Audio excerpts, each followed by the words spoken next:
तर हाय, मी वृषाली. स्वागत आहे तुमचं माझ्या मिनी ब्लॉगमध्ये. तर आज होता श्रावणाचा पहिला सोमवार. तर मी महादेवाच्या मंदिरात गेले होते.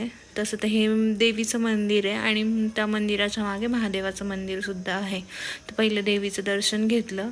ही देवी खूप जागृत आहे आणि खूप पॉझिटिव्ह वाटतं इथं गेल्यानंतर. आणि हे महादेवाचं मंदिर आहे, त्याच्याच बॅक साईडला खूप सुंदर आहे. इथे पण खूप पॉझिटिव्ह प्रसन्न वाटतं.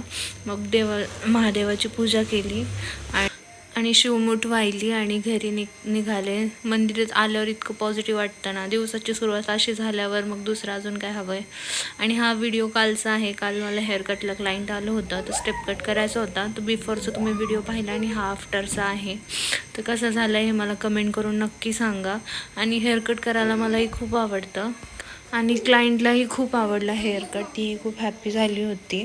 तुम्ही मला कमेंट करून सांगितल्यावर काय होईल की मला कशाच्या रिलेटेड व्हिडिओ टाकायचा, म्हणजे पूर्ण डीपली मी नॉलेज याच्याबद्दल देईल. ज्यांना शिकायचं असेल किंवा ज्यांना पाहायचं असेल हा हेअरकट कसा केला जातो, तर त्या पद्धतीने मी व्हिडिओ टाकेल. पुढे फ्लिक्सही मी कापले आहेत. तर काय होतं, क्लायंटची इच्छा असेल तर मी फेस शो करू शकते, पण ह्या क्लायंटची इच्छा नव्हती मी त्यांचा फेस व्हिडिओमध्ये शो करावं म्हणून. पण तरी पण मी फ्लिक्स दाखवलेत पुढचे कसे कट केलेत, ते तुम्हाला पुढे दिसतीलच. आणि बाकी मेकअपही झालेला आहे माझा, तोही व्हिडिओ टाकायचा आहे. मला आहे ना वेळ खूप कमी भेटतो, त्याच्यामुळे जसं पॉसिबल होईल तसं करते. तोही व्हिडिओ मी तुम्हाला शेअर करेन. मस्त नऊवारी मी नेसवलेली आहे क्लायंटला आणि एक सिम्पल मेकअप होता, तोही मी उद्या तुमच्याशी शेअर करेल. कसं झालं हेअरकट मला कमेंट करून नक्की सांगा. भेटूया